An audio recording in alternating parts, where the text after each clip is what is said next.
Hoy estamos llegando a la 10ª y última sesión del curso Atributos de Dios que ofrece EBI en línea. El tema que vamos a estar estudiando en esta sesión es el tema del reino espiritual, y lo que vamos a estar viendo en la sesión 10 son varias cosas. Primero, que Dios es espíritu y por lo tanto las condiciones de entrada al reino son espirituales, como también lo es la vida en el reino.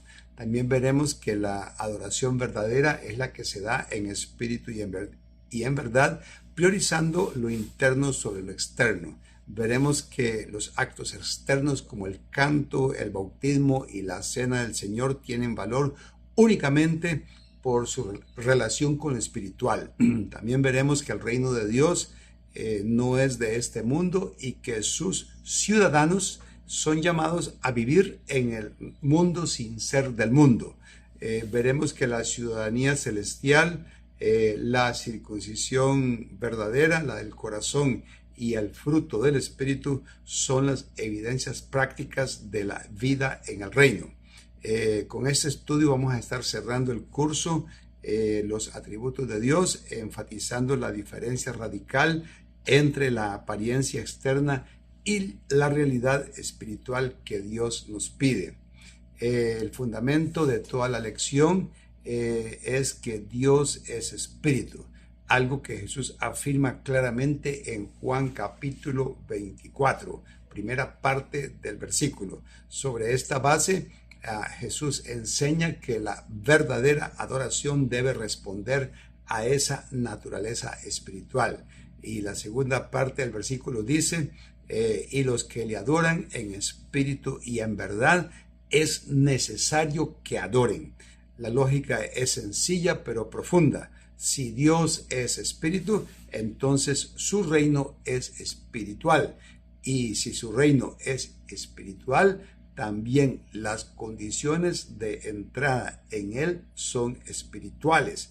Y si tanto el reino como sus condiciones lo son, la vida dentro del reino debe ser igualmente espiritual.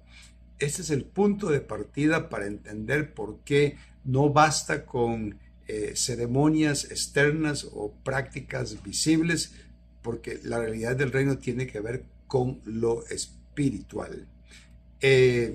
Primera punto de esta sesión es que la adoración verdadera es en espíritu y en verdad. Jesús mismo definió la esencia de la adoración en Juan capítulo 4, 24, cuando dijo: Dios es espíritu y los que le adoran en espíritu y en verdad es necesario que adoren. Aquí Jesús establece un principio absoluto. La adoración no puede reducirse a ritos o formalismos externos. Tiene que ver con la condición interna del adorador. Esto no significa que lo externo carezca de valor. Pablo enseña en Efesios 5:19, hablando entre vosotros con salmos, con himnos y cánticos espirituales, cantando y alabando al Señor en vuestros corazones. El acto de cantar es visible y audible, pero su verdadero sentido está en que expresa la alabanza del alma. El punto es que la prioridad está en lo interno, la sinceridad del corazón, la verdad del espíritu. Los actos externos solo son significativos en la medida que manifiestan lo espiritual. Sin esa conexión, la adoración se convierte en un formalismo vacío. En cuanto al punto siguiente, tenemos que lo externo tiene valor solo en relación con lo espiritual, que es un tema central de la sesión 10, que no se descarta lo externo en la vida cristiana. No es descartado, pero su valor depende enteramente de su relación con lo espiritual. Esto corrige dos extremos: el desprecio de lo visible, como si no tuviera importancia, y la idolatría de lo visible, como si fuera suficiente en sí mismo. Tomemos el canto, por ejemplo, en Efesios 5:19, como mencionábamos, Pablo exhorta, hablando entre vosotros con salmos, con himnos y cánticos espirituales, cantando y alabando al Señor en vuestros corazones.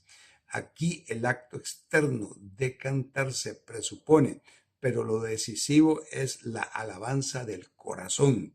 No es el sonido lo que agrada a Dios, sino la sinceridad del alma que canta a través del sonido.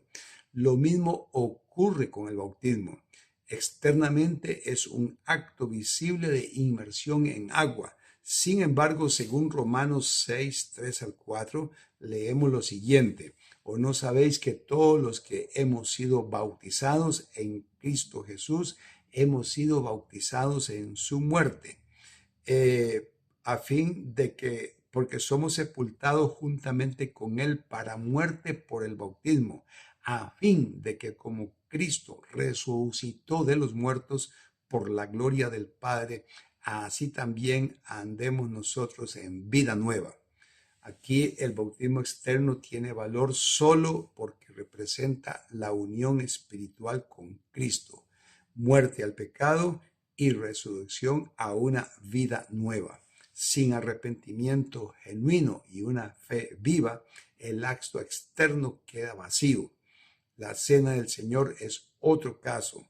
Pablo pregunta en 1 Corintios 10:16, ¿la copa de bendición que bendecimos no es la comunión de la sangre de Cristo, del cuerpo de Cristo? ¿El pan que partimos no es la comunión del cuerpo de Cristo? El pan y la copa son elementos externos, pero su verdadero significado está en la comunión espiritual con Cristo crucificado. El peligro siempre es el mismo: pensar que por cumplir con las formas externas, cantar, bautizarse, participar en la cena, uno ya tiene asegurada su comunión con Dios.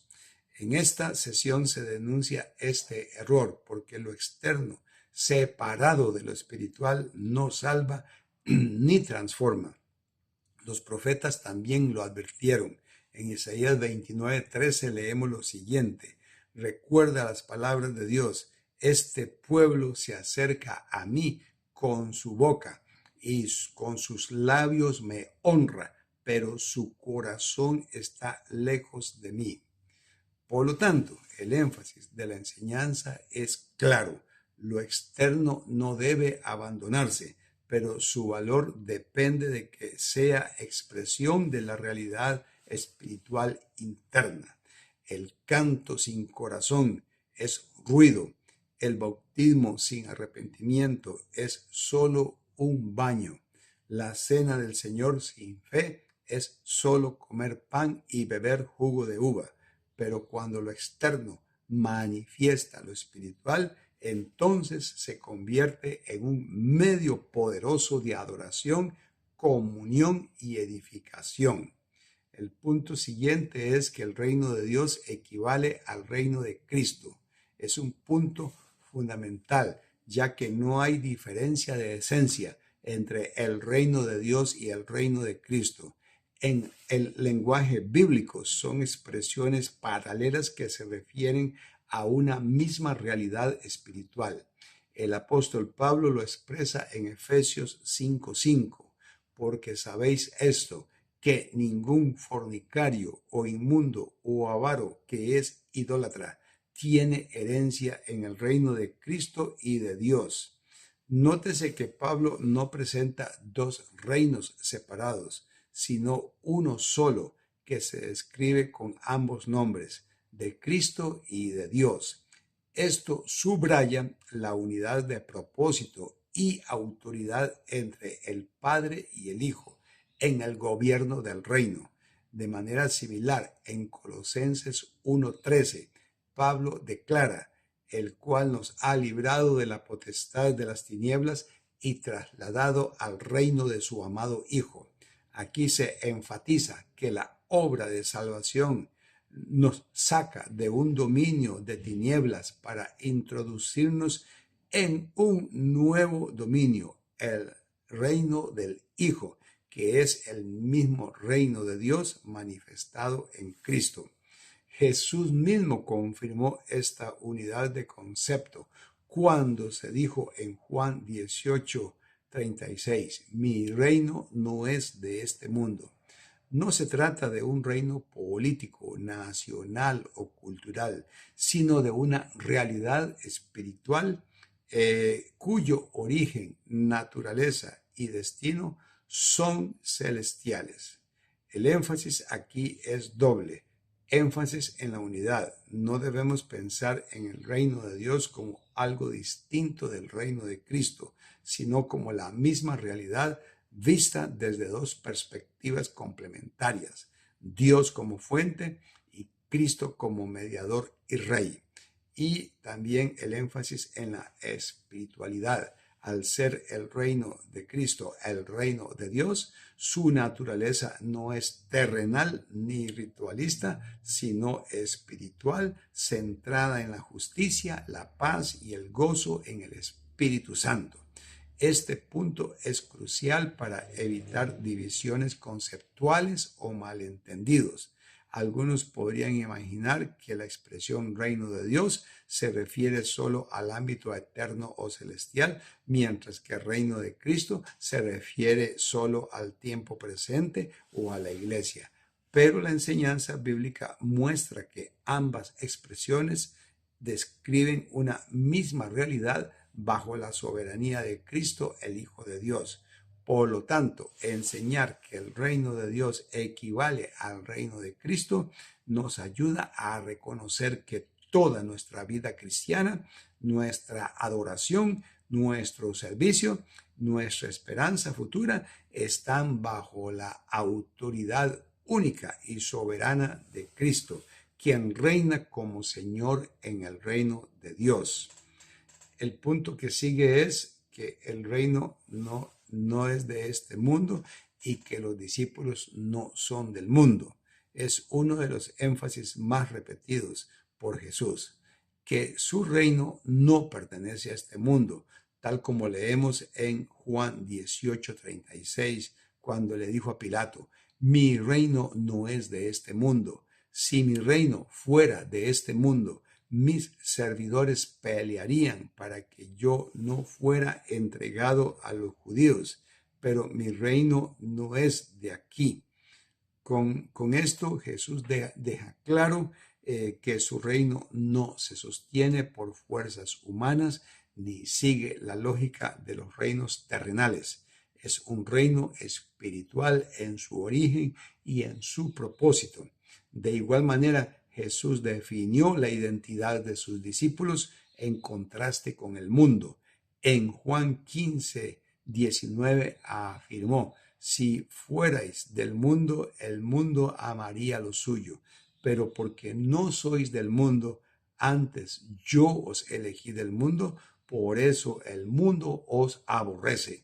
Aquí vemos que la elección de Cristo saca a sus seguidores de la esfera del mundo y los coloca en una relación distinta. Ya no pertenecen al sistema mundano. Este contraste se acentúa en la oración sacerdotal de Jesús en Juan 17, versículos 14 al 16, donde leemos, yo les he dado tu palabra y el mundo los aborreció, porque no son del mundo, como tampoco yo soy del mundo. No, no ruego que los quites del mundo, sino que los guardes del mal. No son del mundo, como tampoco yo soy del mundo. La petición de Cristo no es que los creyentes sean retirados físicamente del mundo, sino que vivan en el mundo preservados del mal, manteniendo su identidad espiritual distinta. El énfasis es claro, los discípulos de Jesús están en el mundo, pero no pertenecen al mundo, es decir, comparten las mismas necesidades físicas que todos los hombres, pero en lo vital. Su amor, sus ideales, sus esperanzas y su manera de vivir son radicalmente diferentes. Esto nos enseña dos cosas prácticas. No debemos esperar que el reino de Cristo se manifieste en términos políticos, culturales o nacionales. El reino de Cristo es de otra naturaleza. Como discípulos no debemos adoptar los valores, prioridades o prácticas del mundo, aunque vivamos dentro de él. Nuestra ciudadanía, como veremos más adelante, está en los cielos. Este punto desafía directamente a la iglesia de hoy a evaluar cuánto de su vida se parece más al mundo que a Cristo. El llamado es a vivir como ciudadanos de un reino diferente, recordando siempre que lo que nos distingue no son las formas externas, sino la transformación interior que nos hace verdaderamente no del mundo. Vivir en el mundo sin ser del mundo. Tensión y vigilancia. El desafío de la vida cristiana está en la tensión constante entre vivir en el mundo y no pertenecer al mundo. Jesús lo expresó claramente en Juan 17:14, como ya lo leímos. Yo les he dado tu palabra y el mundo los aborreció, porque no son del mundo, como tampoco yo soy del mundo. Los discípulos de Jesús eran personas comunes con necesidades físicas normales, pero en un sentido vital ya no eran parte de este mundo. Sus ideales, su amor y sus esperanzas eran radicalmente distintos. Pablo desarrolla esta tensión en Romanos 12:2, cuando escribe: no os conforméis a este siglo, sino transformaos por medio de la renovación de vuestro entendimiento, para que comprobéis cuál sea la buena voluntad de Dios, agradable y perfecta. Aquí aparece el mandato de no amoldarse a la mentalidad de la época, sino vivir transformados, guiados por la voluntad de Dios. Sin embargo, existe un peligro real de caer en la carnalidad, como leemos en 1 Corintios 3, del 1 al 3. De manera que yo, hermanos, no pude hablaros como a espirituales, sino como a carnales, como a niños en Cristo, porque aún sois carnales, pues habiendo entre vosotros celos, contiendas y disensiones, ¿no sois carnales y andáis como hombres?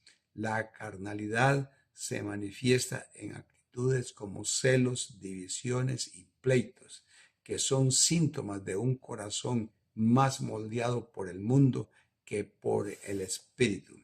El apóstol Juan también advierte con fuerza en 1 de Juan 2, 15 y 16: no améis al mundo ni las cosas que están en el mundo. Si alguno ama al mundo, el amor del Padre no está en él, porque todo lo que hay en el mundo, los deseos de la carne, los deseos de los ojos y la vanagloria de la vida, no proviene del Padre, sino del mundo. Aquí se resume la raíz del peligro: amar lo que el mundo ofrece en lugar de amar a Dios. Este conjunto de textos enseña que el creyente debe vivir con vigilancia constante. Es fácil dejarse arrastrar por el sistema del mundo y caer en una vida carnal. Por eso Jesús y los apóstoles expresaron profunda preocupación por la influencia del mundo en los cristianos. La aplicación práctica es directa. Vivir en el mundo sin ser del mundo implica ser conscientes de nuestra identidad espiritual, implica mantener una vida transformada y también implica rechazar las actitudes carnales que nos hacen conformarnos al ambiente de este siglo. Es un llamado a examinar cada día si estamos siendo guiados por el Espíritu o arrastrados por el mundo. Advertencia bíblica contra la mundanalidad y la carnalidad. Aunque esta lección no profundiza en nuestra relación con el mundo, es sumamente importante que nos guardemos de volvernos mundanos o carnales. Jesús y los apóstoles mostraron profunda preocupación por esta influencia. La oración de Jesús marca la pauta, como leemos en Juan 17, 12 al 16, resumido. Cuando estaba con ellos en el mundo, yo los guardaba en tu nombre. Yo les he dado tu palabra y el mundo los aborreció, porque no son del mundo, como tampoco yo soy del mundo. No ruego que los quites del mundo, sino que los guardes del mal. No son del mundo, como tampoco yo soy del mundo. Aplicando esto, diremos que Jesús no pide aislamiento, sino protección y diferencia interior. La solución no es huir del mundo, sino vivir no conformados al mundo y guardados del mal. No amoldarse a la mentalidad de la época. Romanos 12:2 nuevamente, no os conforméis a este siglo, sino transformaos por medio de la renovación de vuestro entendimiento, para que comprobéis cuál sea la buena voluntad de Dios, agradable y perfecta. Con amor y aplicación, el molde del siglo presiona desde afuera. La respuesta del reino es espiritual, es la renovación del entendimiento que alinea deseos y criterios con la voluntad de Dios, como luce la carnalidad dentro de la iglesia. Veremos que sí luce. Primera de Corintios 3, del 1 al 3. No pude hablaros como a espirituales, sino como a carnales, como a niños en Cristo, porque aún sois carnales, pues habiendo entre vosotros celos, contiendas y disensiones, ¿no sois carnales y andáis como hombres? Aplicando esto, diremos que la carnalidad no se mide por ritos externos, sino por actitudes, rivalidades, pleitos, bandos.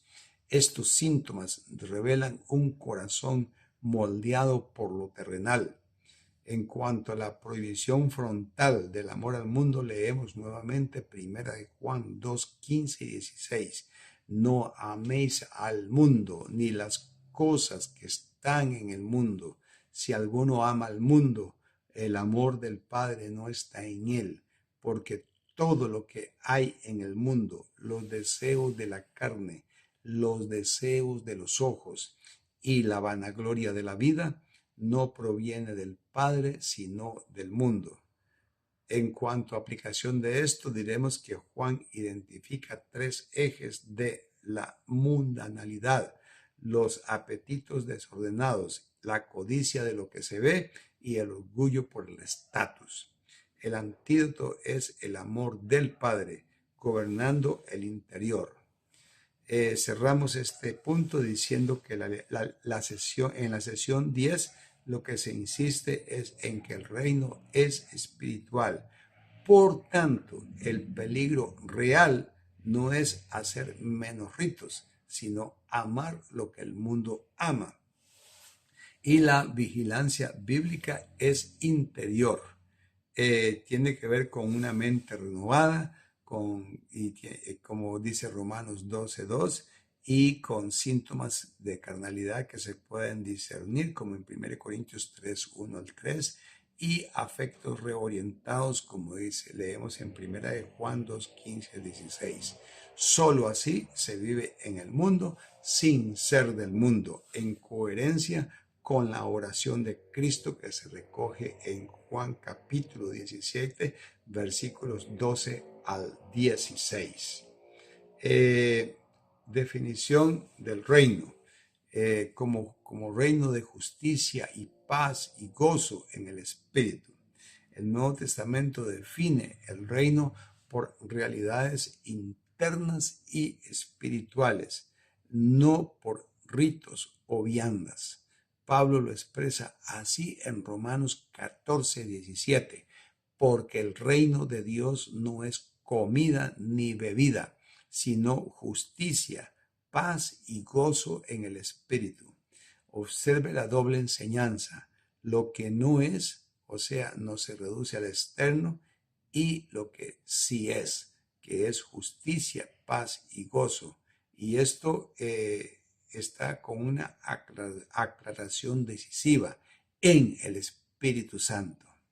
Se subraya que esta frase indica fuente y esfera. Esas realidades no proceden del esfuerzo humano, sino de la acción del Espíritu en el creyente.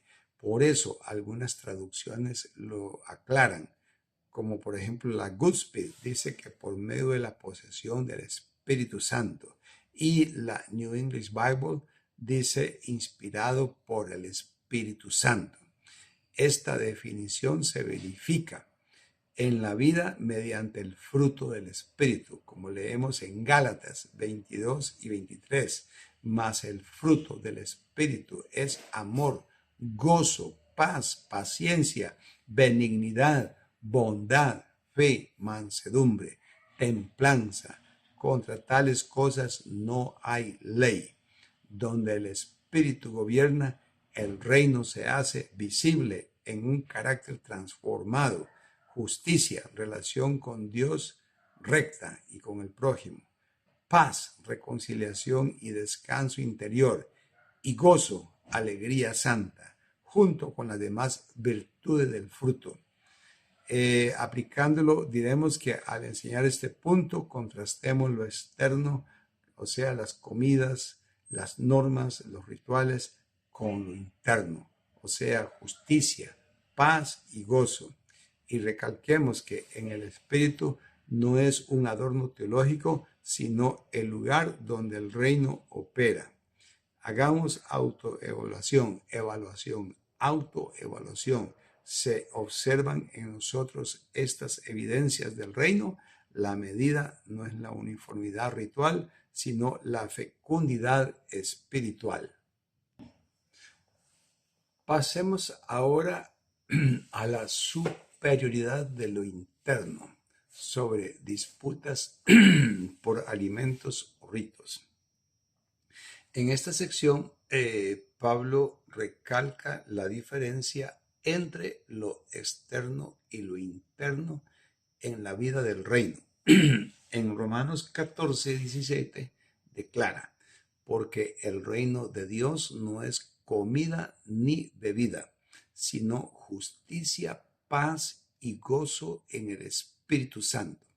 Con esto enseña que las cuestiones externas, qué comer, qué beber, qué ritos observar, son secundarias frente a la verdadera esencia del reino que se manifiesta en la justicia, la paz y el gozo en el Espíritu. En 1 Corintios 8:8, Pablo añade, si bien la vianda no nos hace más aceptos ante Dios, pues ni porque comamos seremos más, ni porque no comamos seremos menos. Comer o no comer, observar o no observar ciertas prácticas externas, no cambia la posición espiritual de la persona delante de Dios. El problema surge cuando algunos convierten lo externo en requisito espiritual. Pablo advierte en 1 Timoteo 4:3-5 acerca de los falsos maestros que prohibirán casarse y mandarán abstenerse de alimentos que Dios creó para que con acción de gracias participasen de ellos los creyentes y los que han conocido la verdad, porque todo lo que Dios creó es bueno y nada es de desecharse si se toma con acción de gracias, porque por la palabra de Dios y por la adoración es santificado. La enseñanza clave es que lo espiritual tiene prioridad sobre lo ritual. No se niega que los actos externos tengan un lugar, pero solo poseen valor cuando están vinculados a lo espiritual. El peligro es poner el énfasis en las reglas externas y perder de vista lo interno. En este sentido, Pablo muestra que la vida en el reino no consiste en reglamentos dietéticos ni ceremoniales, sino en la transformación profunda del corazón. Este punto nos invita a examinar cómo a veces se absolutizan tradiciones o reglas externas en las iglesias, descuidando el cultivo de la justicia, la paz y el gozo en el espíritu. El reto es vivir de manera que lo espiritual gobierne lo externo y no lo contrario. En cuanto al peligro de confundir lo externo con lo interno, lo que se resalta es un problema muy serio en la vida cristiana, la confusión entre la apariencia externa y la realidad interna. Jesús mismo declaró en Lucas 17, versículos 20 y 21, el reino de Dios no vendrá con advertencia, ni dirán helo aquí o helo allá, porque he aquí el reino de Dios está entre vosotros. Es decir, no se trata de señales visibles o rituales externos, sino de una presencia espiritual que transforma desde adentro. Pablo advierte en 2 de Timoteo 3, del 1 al 5, que en los tiempos peligrosos habrá quienes tendrán apariencia de piedad, pero negarán la eficacia de ella. Es posible mantener la fachada de religiosidad mientras el corazón permanece sin conversión. Esto revela lo fácil que es caer en el autoengaño espiritual. La enseñanza de Pablo en Romanos 14, 17 nos ayuda a comprender, porque el reino de Dios no es comida ni bebida, sino justicia, paz y gozo en el Espíritu Santo. El peligro surge cuando reducimos la vida cristiana a prácticas externas, dietas, ritos, tradiciones, en lugar de la justicia, la paz y el gozo que solo el Espíritu produce. Es importante enfatizar que es más fácil sostener una forma de piedad que ser piadosos. Esto significa que muchas veces nos conformamos con parecer cristianos sin vivir en obediencia real al Espíritu. Este punto nos invita a una autoevaluación honesta. Estamos confiando en lo externo, tal como la asistencia al servicio, el canto, las prácticas, la apariencia, como sustituto de una verdadera transformación espiritual. El reino de Dios exige realidad interior, no simple fachada externa. La diferencia es radical. Uno puede profesar ser cristiano y no tener el reino adentro, mientras otro que vive en justicia, paz y gozo en el Espíritu, aunque sin ostentación externa, sí manifiesta el reino en su vida. En conclusión, la advertencia es clara. En el reino no se trata de parecer, sino de ser. En cuanto a la fuente espiritual, que es el Espíritu produciendo justicia, paz y gozo, diremos lo siguiente, que el apóstol Pablo aclara que el reino de Dios no puede reducirse a asuntos externos como la dieta o las viandas, prácticas que los judíos y ciertos falsos maestros usaban como criterios de santidad. En Romanos 14, 17 enseña, porque el reino de Dios no es comida ni bebida, sino justicia, paz y gozo en el Espíritu Santo. Aquí vemos que los elementos esenciales del reino son internos y espirituales y que su fuente es el mismo Espíritu Santo. Es importante subrayar que Pablo añade en el Espíritu Santo, lo que indica que la justicia, la paz y el gozo no son producto del esfuerzo humano, sino fruto de la obra del Espíritu en nosotros. Algunas traducciones lo refuerzan. Por ejemplo, la Goodspeed dice por medio de la posesión del Espíritu Santo. Y la New English Bible dice inspirado por el Espíritu Santo. El mismo apóstol desarrolla este tema en Gálatas 5, 22 al 23. Mas el fruto del Espíritu es amor, gozo, paz, paciencia, benignidad, bondad, fe, mansedumbre, templanza. Contra tales cosas no hay ley.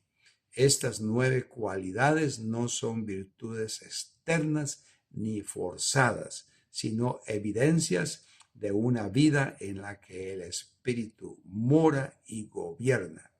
Esto significa que la verdadera marca de ciudadanía en el reino no es cumplir ritos externos, sino manifestar en la vida diaria los frutos del Espíritu, o el fruto que solo el Espíritu puede producir. Donde hay justicia y paz y gozo en el Espíritu, allí está el reino. La lección práctica para la iglesia es clara. Debemos medir nuestra espiritualidad no por lo que aparentamos hacia afuera, sino por el fruto del Espíritu que brota de una comunión real con Dios. Aquí radica la diferencia entre la apariencia de piedad y la verdadera piedad que transforma el corazón. Veamos ahora el judío verdadero, el que lo es el interior, el que tiene circuncisión del corazón. En este punto diremos que Pablo confronta una de las mayores seguridades del judaísmo, la circuncisión física como marca de pertenencia al pueblo de Dios.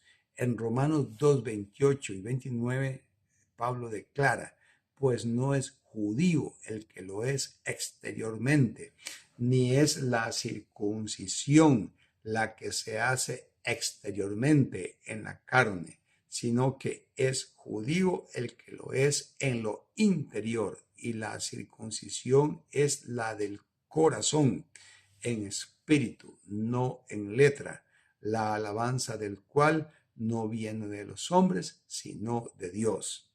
El punto central es que lo externo, aunque tenga valor simbólico, no produce transformación espiritual. La señal visible no garantiza relación con Dios. Pablo lo confirma en Gálatas 5:6, porque en Cristo Jesús ni la circuncisión vale algo, ni la incircuncisión, sino la fe que obra por el amor. La verdadera pertenencia al pueblo de Dios se define por la fe activa y obediente, no por ritos físicos. Esto no era un concepto nuevo. Los profetas del Antiguo Testamento ya habían llamado a un cambio interior. Jeremías 4:4 ordena: circuncidados a Jehová y quitad el prepucio de vuestro corazón. Y Deuteronomio 10:16 dice: circuncidad pues el prepucio de vuestro corazón y no endurezcáis más vuestra cerviz. Desde siempre Dios buscaba corazones rendidos y no solo cuerpos marcados. La enseñanza aquí es que el verdadero pueblo de Dios no se define por lo visible, sino por lo espiritual. La circuncisión de la carne es un rito carnal.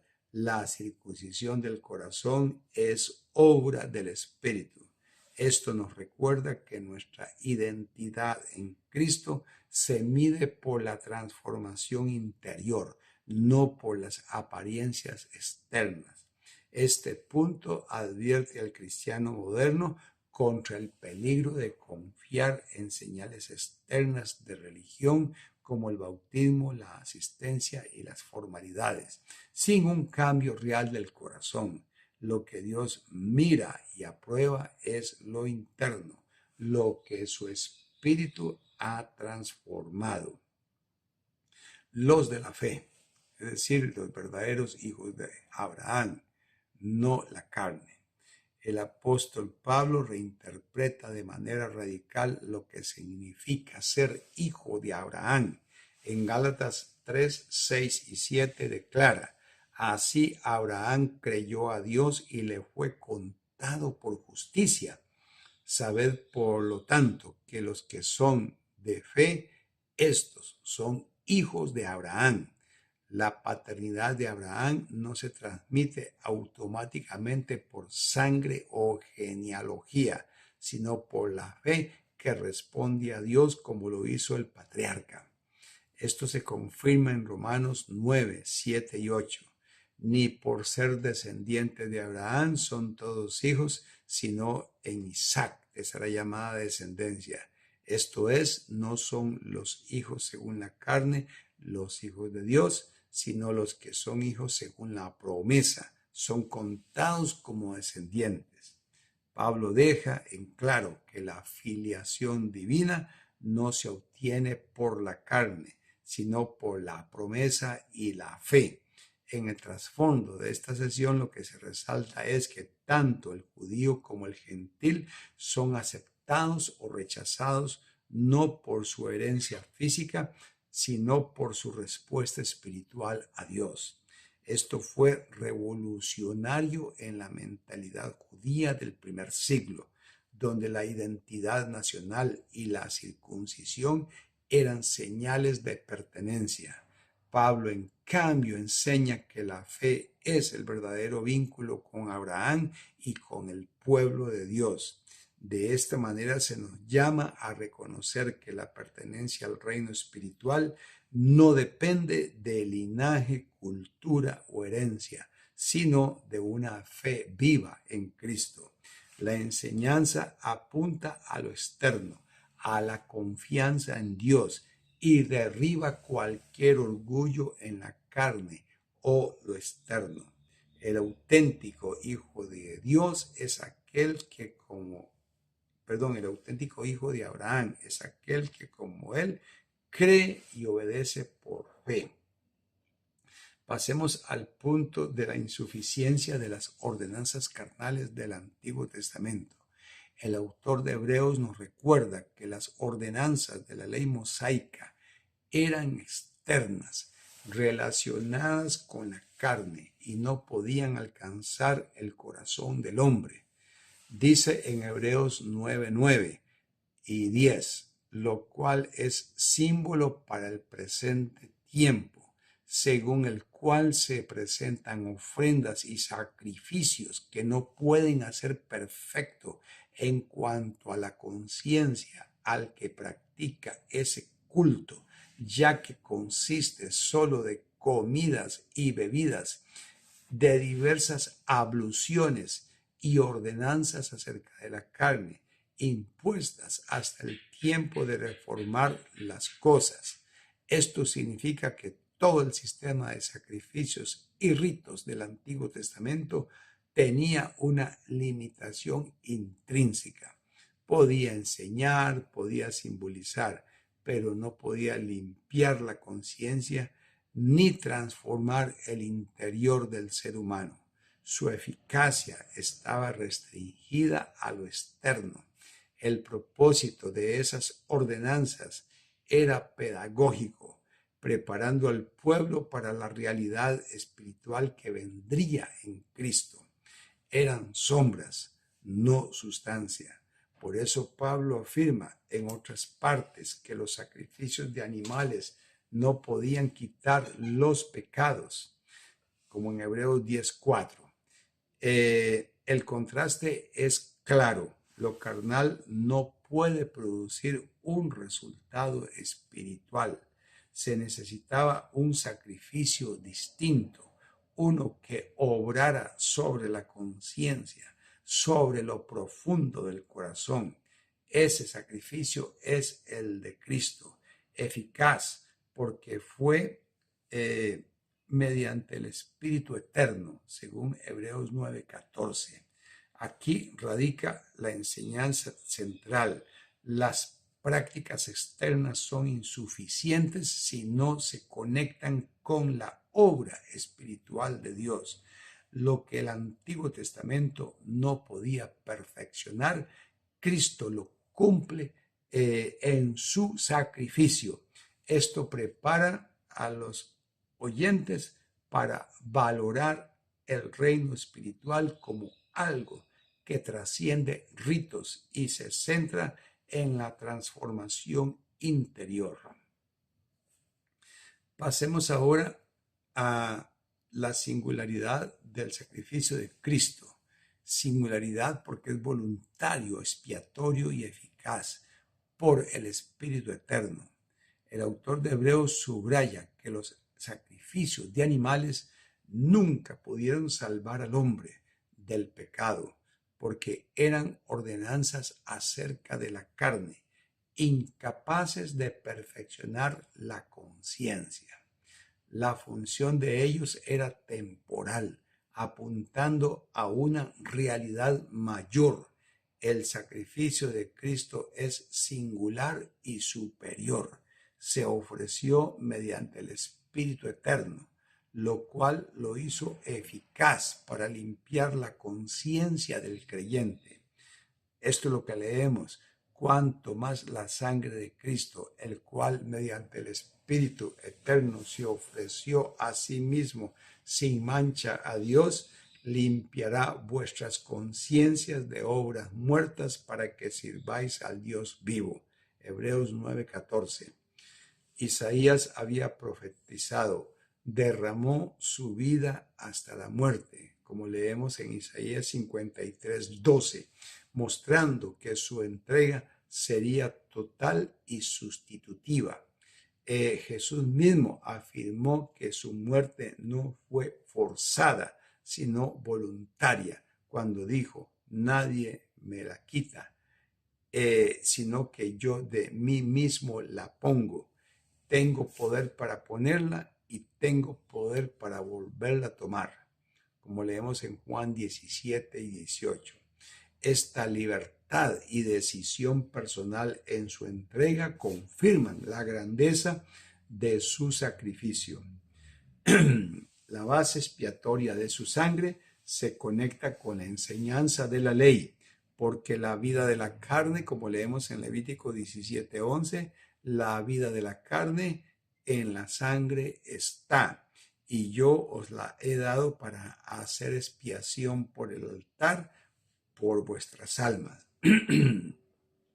La sangre de Cristo cumple y supera esta verdad, pues su vida entregada voluntariamente tiene valor eterno y espiritual.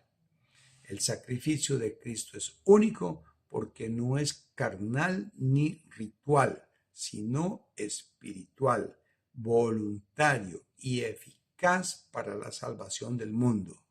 Esto revela la esencia del reino espiritual, la obra poderosa del Espíritu en la entrega perfecta del Hijo de Dios.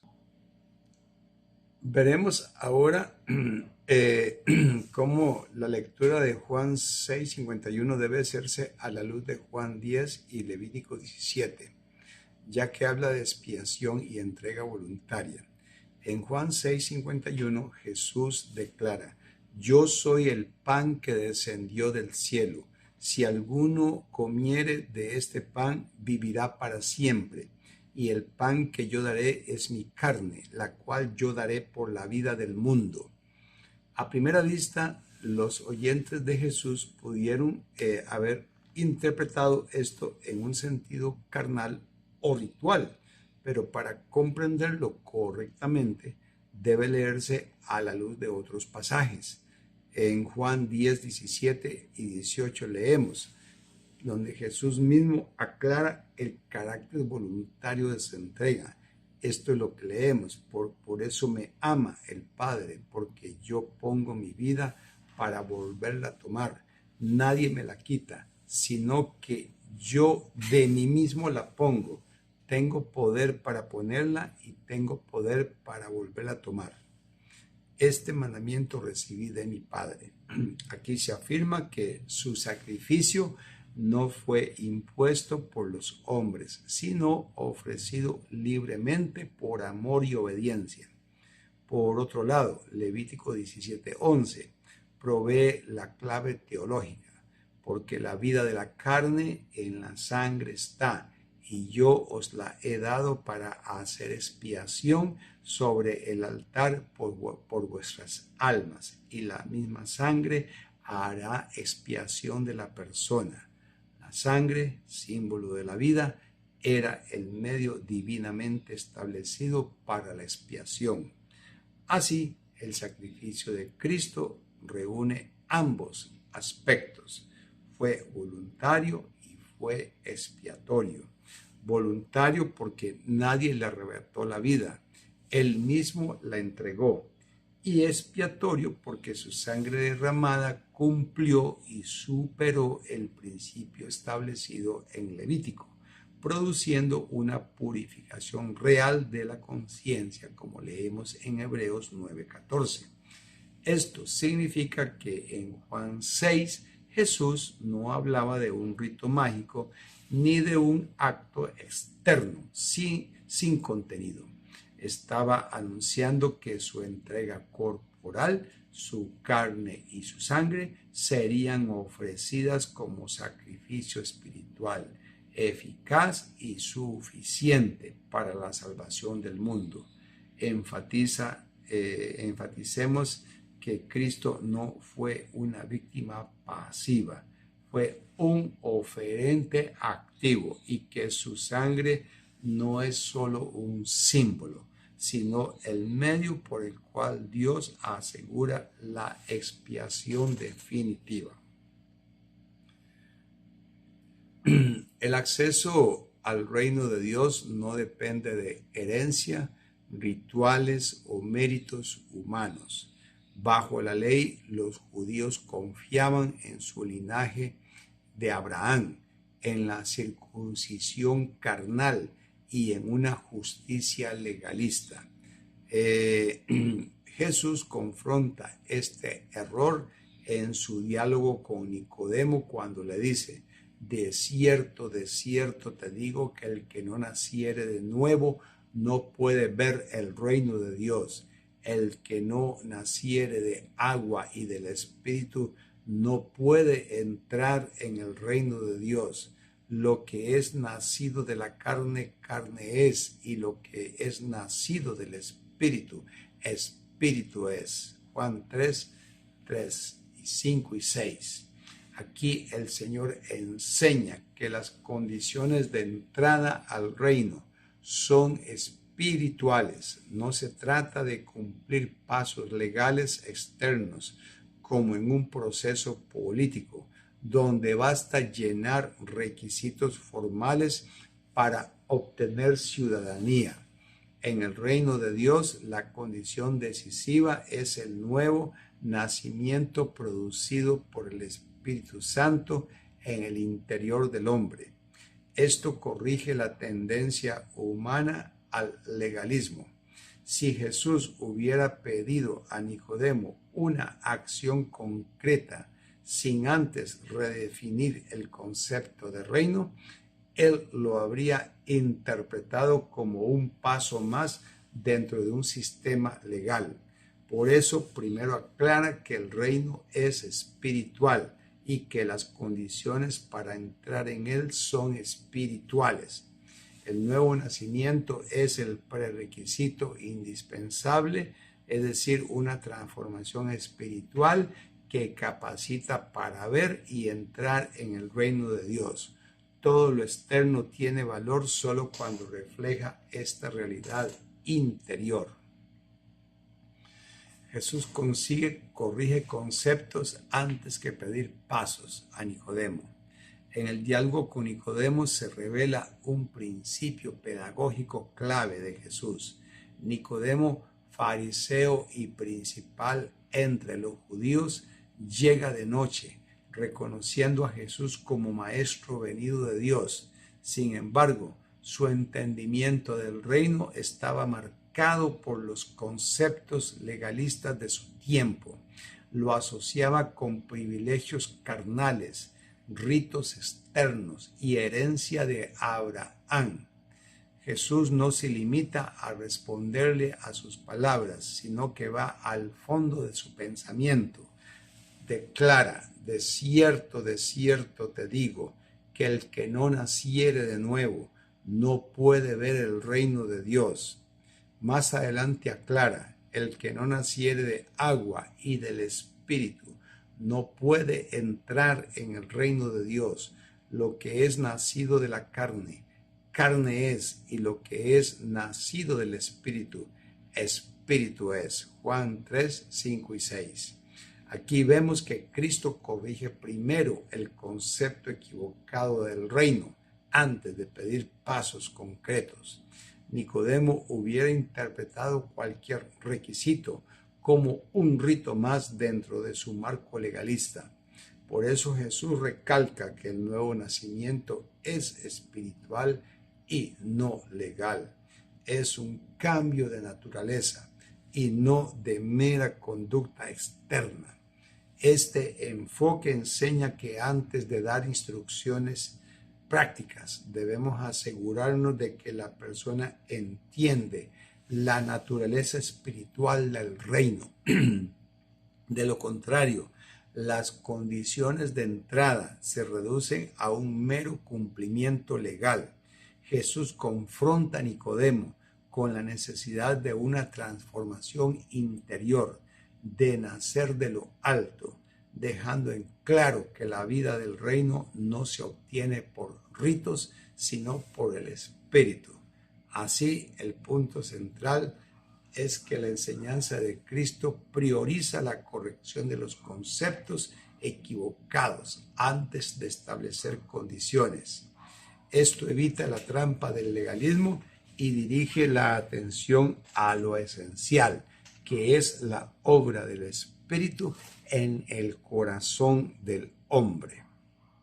En cuanto al nuevo nacimiento, que es obra del Espíritu en el espíritu del hombre, diremos que Jesús le explicó a Nicodemo que el nuevo nacimiento no era un proceso físico o legal, sino espiritual.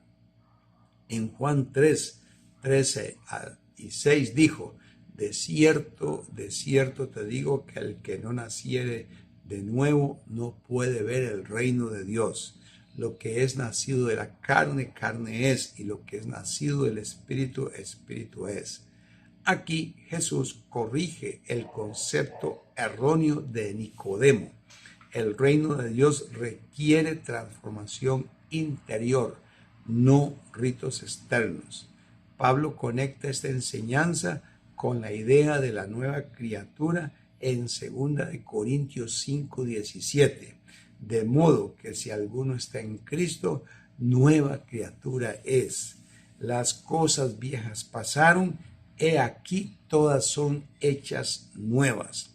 El nuevo nacimiento es el inicio de una vida completamente renovada, marcada por la acción del Espíritu en lo profundo del ser humano.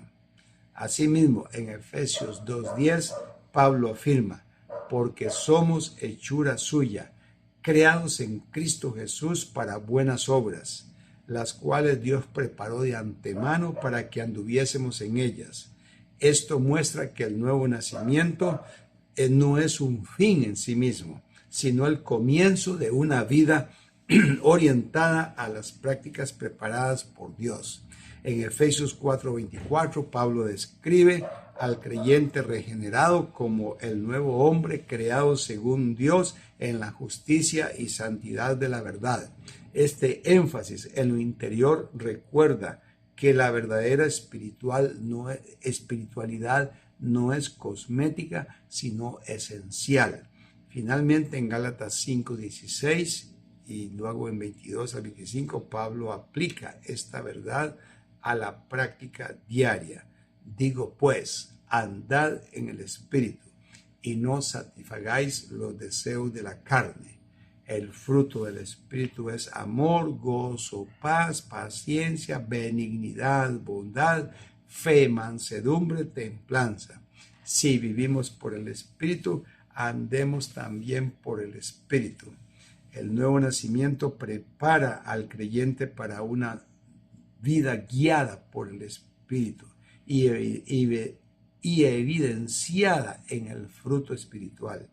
Este punto subraya que entrar al reino espiritual requiere un nacimiento espiritual.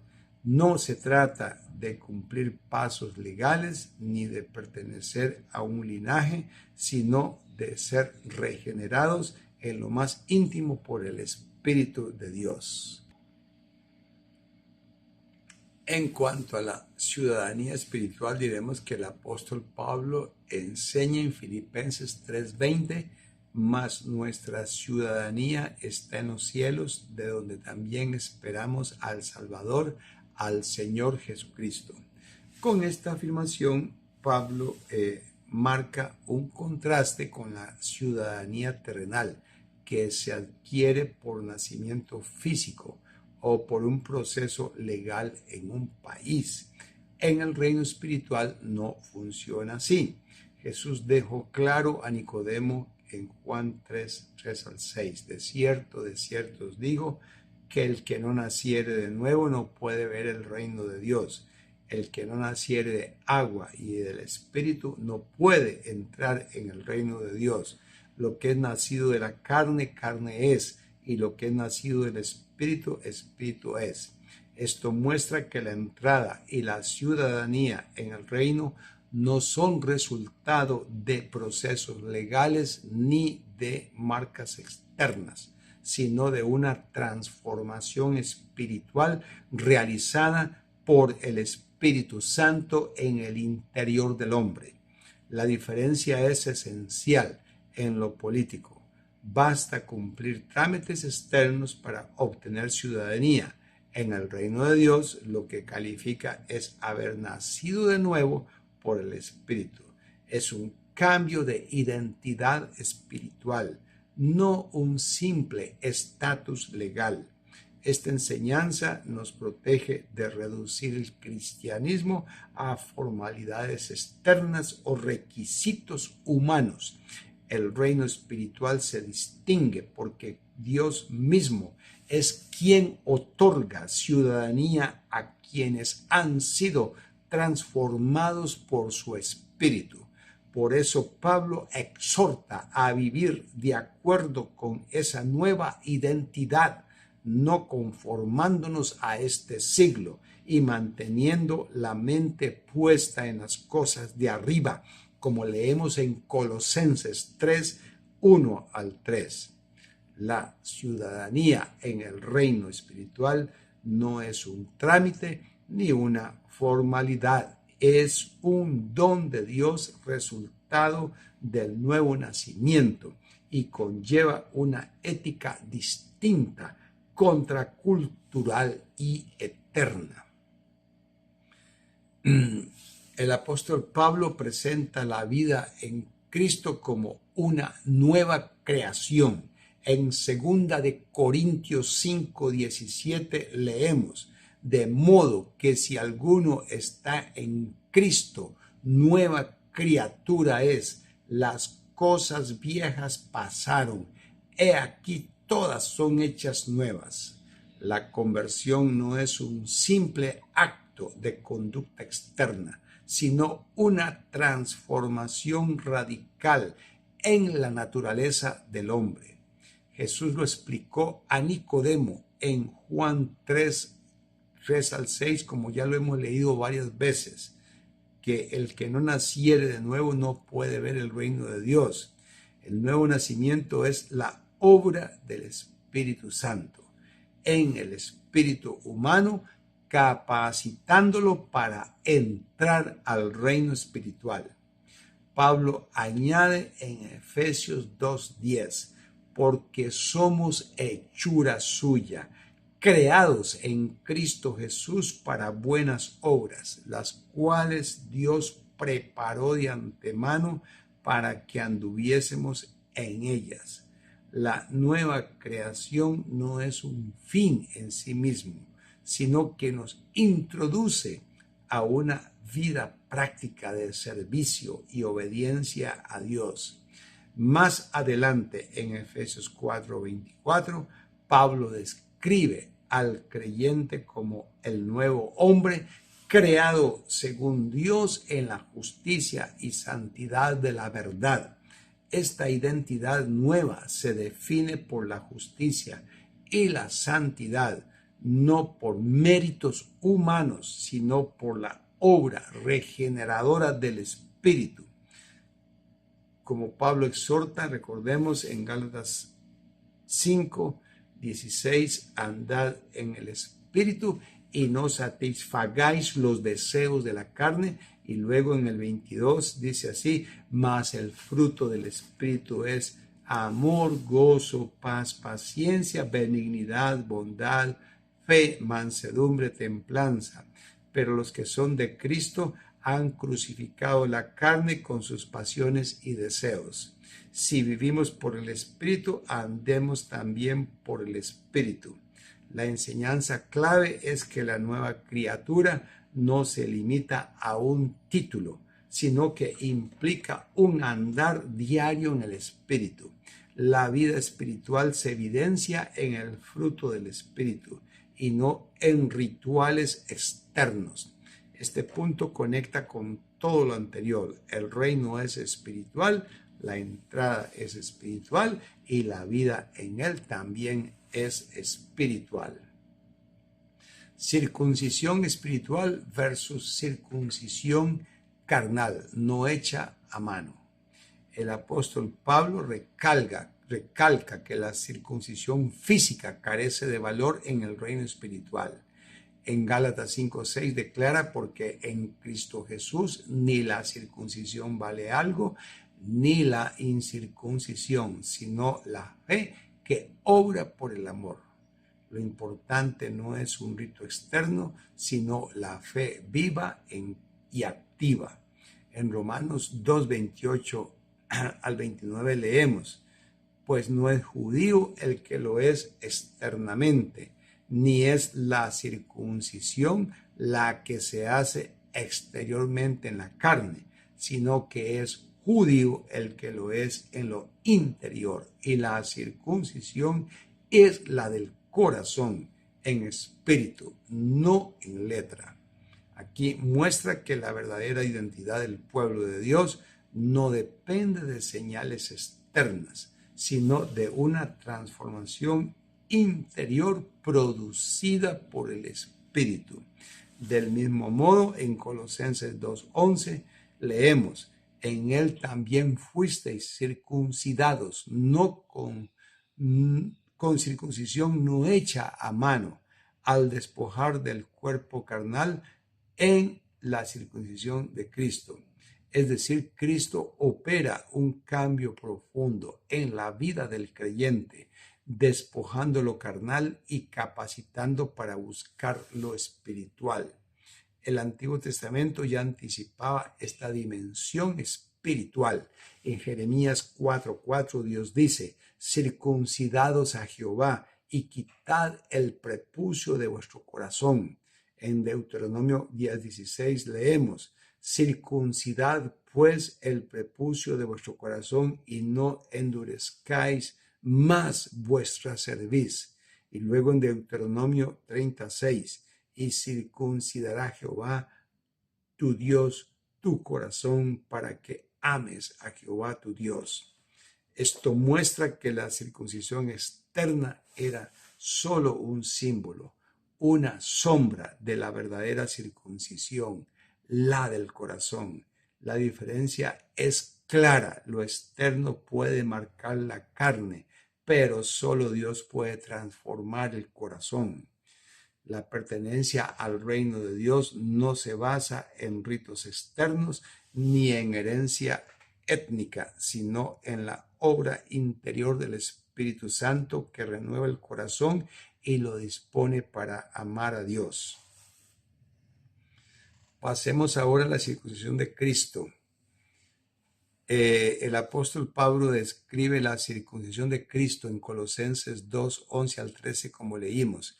En él también fuisteis circuncidados, con circuncisión no hecha a mano, al despojar del cuerpo carnal en la circuncisión de Cristo, sepultados con él en el bautismo, en el cual también fuisteis resucitados con él mediante la fe en el poder de Dios que le levantó de los muertos, y a vosotros, estando muertos en pecados y en la incircuncisión de vuestra carne, os dio vida juntamente con él, perdonándoos todos los pecados. Aquí Pablo contrasta dos realidades: la incircuncisión, o sea, el estado de muerte espiritual causado por el pecado, y la circuncisión de Cristo, o sea, la obra espiritual por la cual los creyentes son despojados de lo carnal y reciben nueva vida en unión con Cristo. Esta experiencia no es un mito o un rito externo, sino una realidad espiritual operada por el Espíritu. Es más que el perdón, es ser vivificados y resucitados con Cristo. Por eso, inmediatamente después, Pablo exhorta: si pues habéis resucitado con Cristo, buscad las cosas de arriba, donde está Cristo sentado a la diestra de Dios. Poned la mira en las cosas de arriba, no en las de la tierra. Colosenses 3, 1 y 2. La circuncisión de Cristo prepara al creyente subjetivamente para vivir una vida centrada en lo celestial. El acto interior produce una nueva orientación, ya no vivir para las cosas terrenales, sino para lo eterno.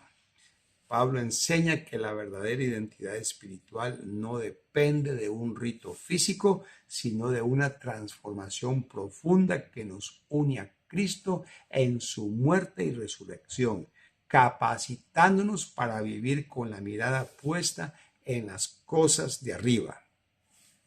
Este punto, el punto de los profetas y Esteban, resalta la continuidad entre la denuncia de los profetas del Antiguo Testamento y el mensaje de Esteban en Hechos. Esteban, al dirigirse al Sanedrín, confronta directamente la hipocresía espiritual de sus oyentes. Les dice: duros de cerviz, incircuncisos de corazón y de oídos. Vosotros resistís siempre al Espíritu Santo, como vuestros padres, así también vosotros. Eso está en Hechos 7:51. La acusación de Esteban era seria. Ellos llevaban en su carne la señal externa de la circuncisión, pero permanecían incircuncisos en lo interior. Habían reducido la relación con Dios a un rito físico, olvidando la realidad espiritual que este rito simbolizaba. Esto mismo había sido denunciado siglos antes. Dios había advertido por medio de Jeremías: he aquí vienen días, dice Jehová, en que castigaré a todo circuncidado e incircunciso. Jeremías 9:25 dice también: circuncidados a Jehová y quitad el prepucio de vuestro corazón. Jeremías 4:4. Y en la ley: circuncidad pues el prepucio de vuestro corazón y no endurezcáis más vuestra cerviz. Deuteronomio 10:16. La promesa iba aún más allá: y circuncidará Jehová tu Dios tu corazón para que ames a Jehová tu Dios. Deuteronomio 36. El problema no era nuevo. El pueblo siempre había tenido la tentación de confiar en señales externas en lugar de abrazar la transformación interna que Dios exige. Al atacar a Esteban, lo que en realidad demostraban era su incircuncisión espiritual.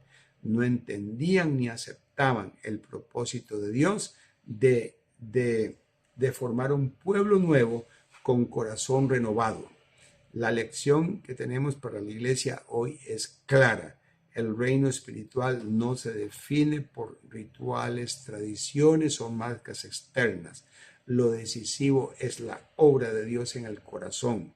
Cuando los cristianos confían en lo externo, ya sean prácticas o formas de culto o tradiciones heredadas, corren el mismo riesgo de los judíos del tiempo de Esteban, sustituir la sustancia por la sombra, lo real por lo típico. Este punto nos llama a una autocrítica sincera. ¿Estamos mostrando la circuncisión del corazón por medio de la obediencia genuina al Espíritu o simplemente nos aferramos a señales externas que no cambian la vida? Siguiente punto. El bautismo verdadero no es un simple rito externo, ni un acto mágico que automáticamente cambia al pecador. Pablo lo enseña con claridad en Romanos 6, 3 al 6. ¿O no sabéis que todos los que hemos sido bautizados en Cristo Jesús hemos sido bautizados en su muerte? Porque somos sepultados juntamente con él para muerte por el bautismo, a fin de que como Cristo resucitó de los muertos por la gloria del Padre, así también nosotros andemos en vida nueva. Porque si fuimos plantados juntamente con él en la semejanza de su muerte, así también lo seremos en la de su resurrección, sabiendo esto, que nuestro viejo hombre fue crucificado juntamente con él, para que el cuerpo del pecado sea destruido, a fin de que no sirvamos más al pecado. Este texto muestra que el bautismo representa una muerte real al pecado y una resurrección a una vida nueva. Por eso, la condición indispensable es el arrepentimiento genuino. Pedro lo proclamó en Hechos 2:38. Arrepentíos y bautícese cada uno de vosotros en el nombre de Jesucristo para perdón de los pecados y recibiréis el don del Espíritu Santo. El problema es que muchos creen estar sepultados con Cristo en el bautismo cuando su vida sigue dominada por el pecado. Otros suponen que han resucitado a vida nueva sin haber experimentado verdadera conversión. Esto es consecuencia de una visión mágica o legalista del bautismo, que lo reduce a un rito externo sin exigir cambio interno. Como escribió McGarvey y Pendleton sobre Romanos 6, 3 y 4. Solo los resucitados se levantan de la tumba. Por lo tanto, el que no se ha resuelto plenamente a vivir como muerto al pecado, no tiene derecho a ser levantado de las aguas del bautismo. Quien no ha muerto espiritualmente al pecado, no puede ser realmente sepultado con Cristo. La lección es clara. El bautismo verdadero requiere arrepentimiento y fe. Es un símbolo poderoso, pero vacío si no expresa la realidad espiritual de morir al pecado y vivir para Dios. La forma externa nunca sustituye lo interior y real. El reino de Dios es espiritual y lo que da valor al bautismo es la obra del Espíritu en el corazón arrepentido. El peligro serio que tenemos es que muchos buscan el bautismo sin haber experimentado un arrepentimiento genuino ni una muerte al pecado. Pablo enseña claramente en Romanos 6, 3 al 6, como ya lo indicamos. Sin arrepentimiento, el bautismo se convierte en un acto vacío sin poder transformador.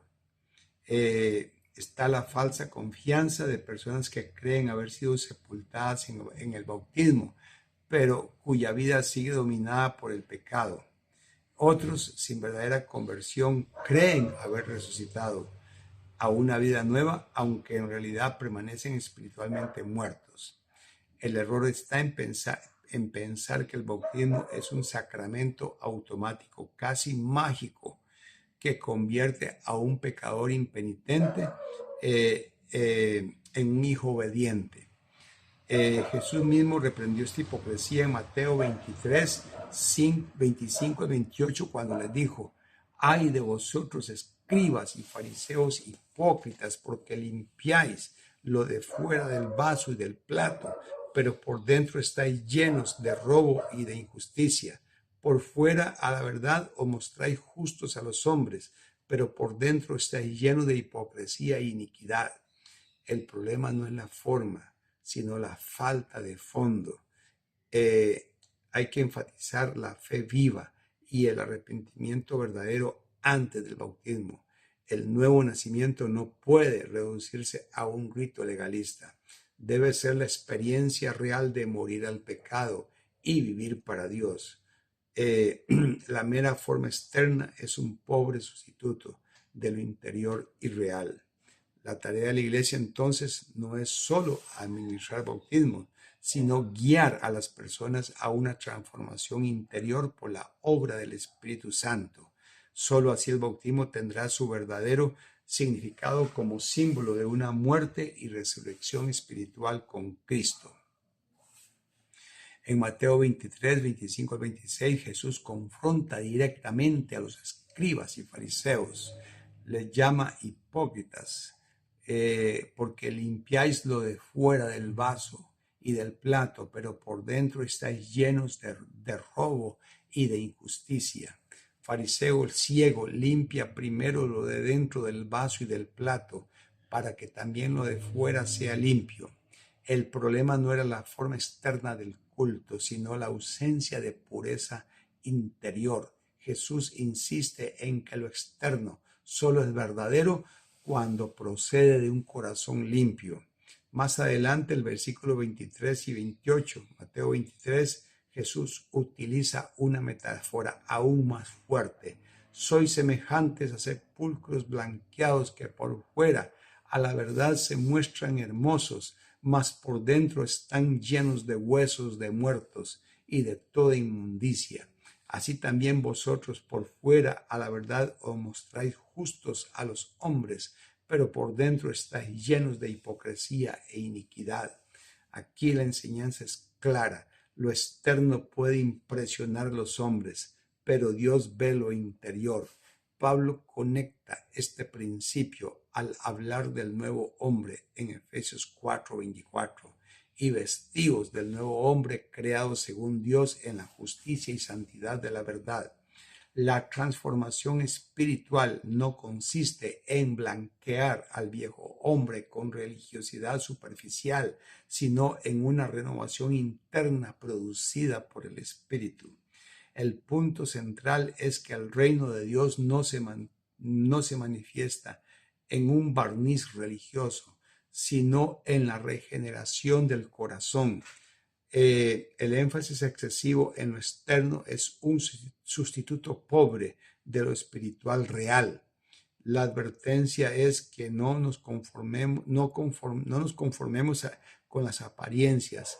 Guiemos a los discípulos hacia la verdadera renovación del corazón que evidencia una nueva vida en Cristo. La enseñanza de Jesús y de Pablo apunta a la misma verdad. El reino es espiritual y comienza en el interior. Lo externo puede tener valor, pero solo cuando es expresión genuina de un corazón transformado.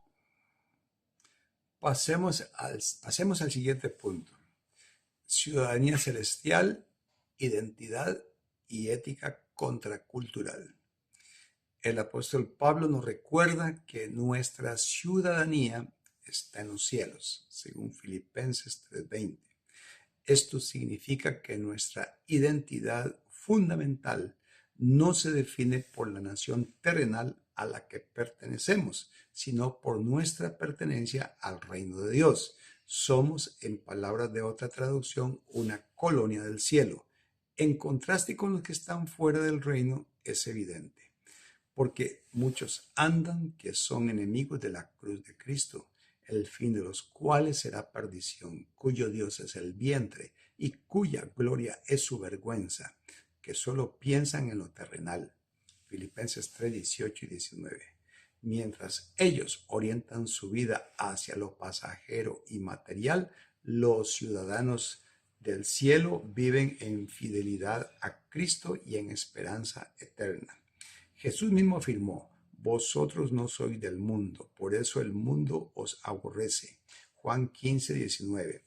Este llamado es contracultural, no amoldarnos a los valores del mundo, como también exhorta Pablo. No os conforméis a este siglo, sino transformaos por medio de la renovación de vuestro entendimiento. Romanos 12:2. El apóstol Juan añade otra advertencia: no améis al mundo ni las cosas que están en el mundo, porque todo lo que hay en el mundo, los deseos de la carne, los deseos de los ojos y la vanagloria de la vida, no proviene del Padre, sino del mundo. Primera de Juan 2, 15 y 16. Esta es la ética contracultural de la ciudadanía celestial: rechazar el amor por lo mundano y vivir bajo la voluntad de Dios.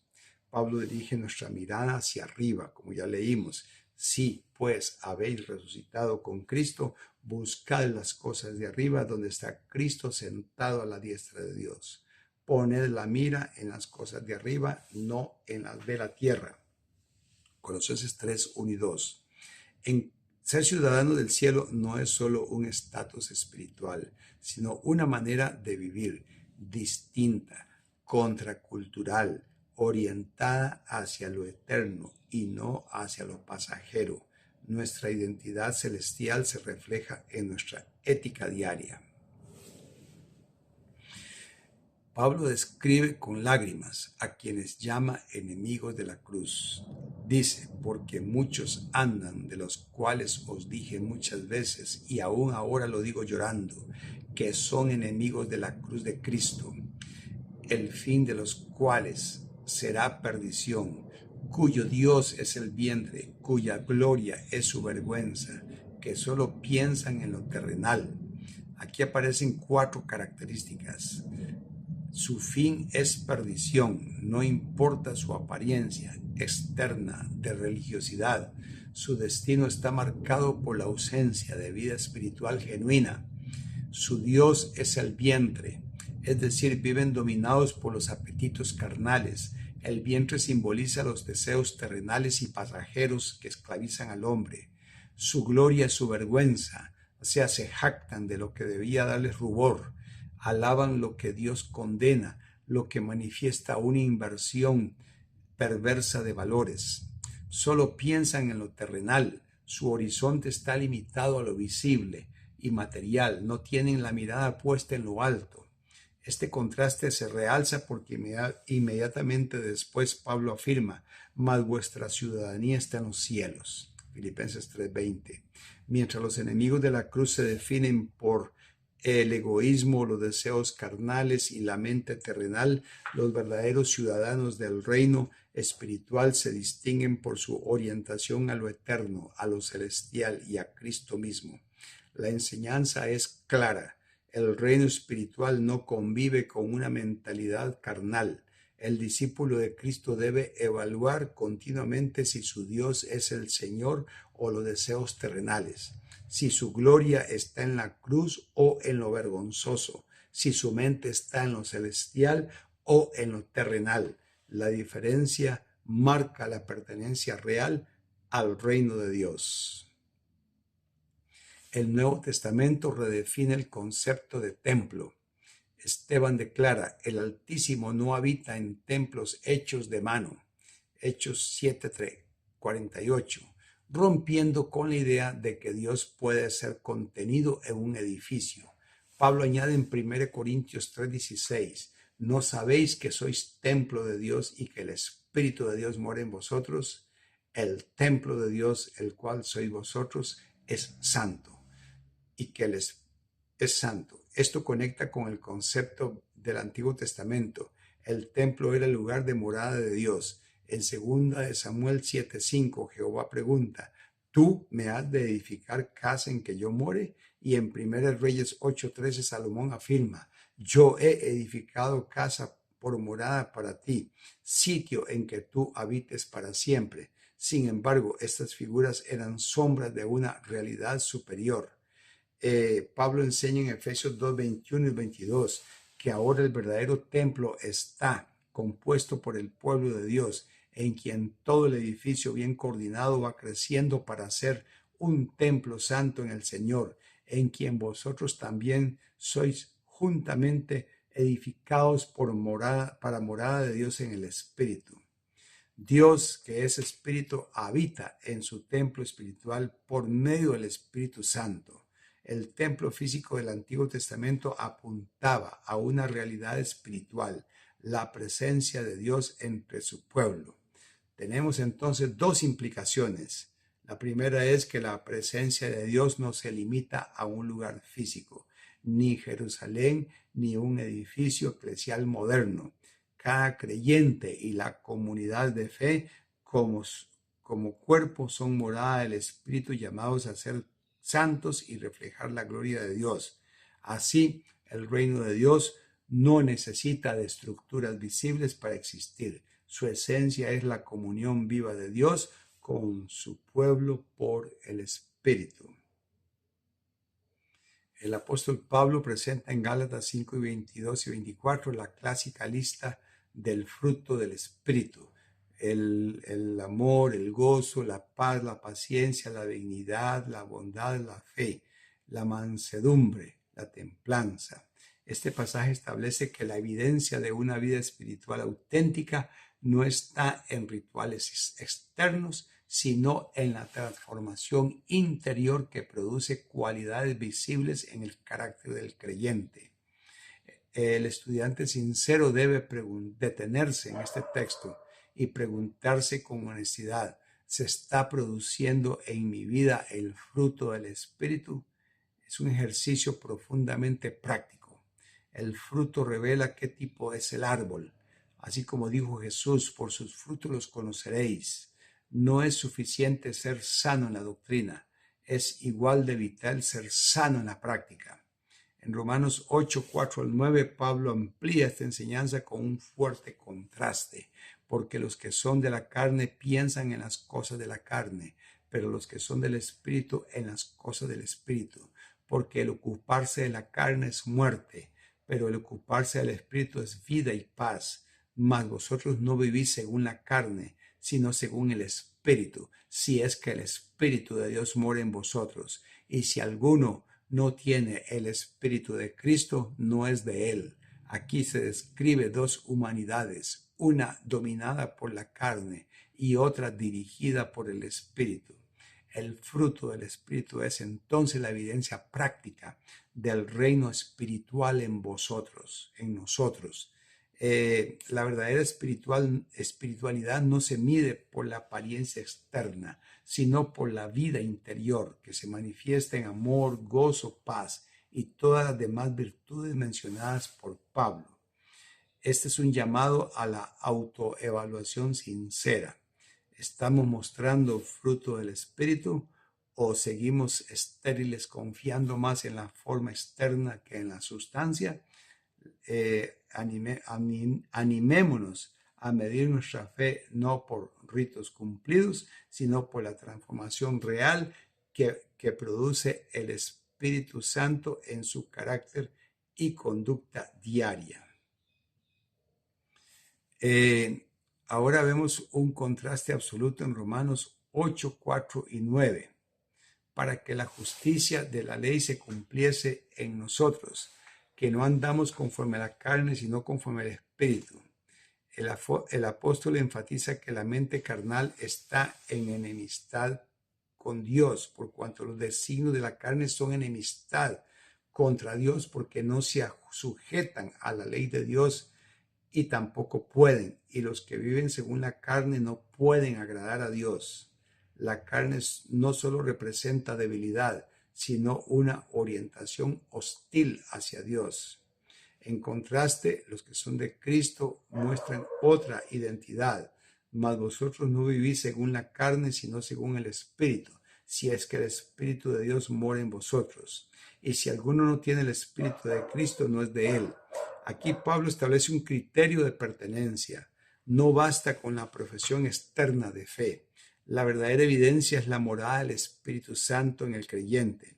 Esto significa que la vida en el reino espiritual no depende de ritos externos ni de afiliaciones visibles, sino de una transformación interior que cambia la mente, los deseos y la conducta. Vivir según el Espíritu implica orientarse hacia lo eterno, experimentar paz con Dios y reflejar el fruto del Espíritu en la práctica diaria. Examinemos sinceramente cuál de estas dos humanidades nos encontramos. ¿Es nuestra mente carnal, dominada por deseos terrenales, o espiritual, orientada hacia Dios y sus propósitos? El reino espiritual exige una vida que dé evidencia del Espíritu en nosotros. Y ese es el último punto que nos conduce a la aplicación práctica de toda la lección. Un llamado a la autoevaluación espiritual. Pablo advierte en 2 Timoteo 5 sobre aquellos que tendrán apariencia de piedad, pero negarán la eficacia de ella. Es decir, se conforman con las formas externas, pero sin poder espiritual real. Aquí está el gran peligro: confundir la forma con la esencia, la fachada con la realidad del reino. La Escritura enseña que la verdadera identidad del cristiano se revela por sus frutos. Jesús lo expresó claramente: por sus frutos los conoceréis. El fruto no es opcional, es la evidencia misma de pertenencia al reino espiritual. Y el contraste que hace en Romanos 8, 4 al 9, que ya lo vimos. Ahí encontramos un espejo en el que cada creyente debe mirarse. ¿Está mi mente gobernada por la carne o por el Espíritu? Y recordemos Filipenses 3:20 acerca de la ciudadanía celestial. Nuestro lugar de pertenencia y nuestro destino determina nuestra conducta aquí en la tierra. Nuestra ciudadanía está en los cielos, de donde también esperamos al Salvador. Así que preguntémonos, ¿nuestra doctrina, nuestra práctica y nuestros frutos son coherentes? La fe auténtica se manifiesta en una vida transformada, no en rituales externos.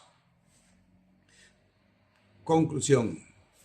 El estudio del reino espiritual nos lleva a reconocer que Dios es espíritu, por lo tanto su reino, la entrada a Él y la vida dentro de Él son realidades esencialmente espirituales. Los actos externos de la fe, canto, bautismo, cena del Señor, son válidos únicamente cuando expresan lo interno: fe, arrepentimiento y adoración sincera. Jesús y los apóstoles advirtieron del peligro de confundir la apariencia externa con la verdadera piedad. El reino no se identifica con ritos, formas o herencias carnales, sino con el fruto del Espíritu. La verdadera ciudadanía del cristiano está en los cielos, y su vida debe reflejar justicia, paz y gozo en el Espíritu Santo. Con esta última lección concluimos el curso Atributos de Dios. Hemos aprendido que el carácter de Dios, su naturaleza, sus atributos y su obrar define tanto la adoración verdadera como la vida del creyente. El llamado final es a vivir no de apariencias, sino de realidades espirituales, dejando que el Espíritu Santo forme en nosotros la vida del reino de Dios. Fin de la sesión 10 y fin del curso.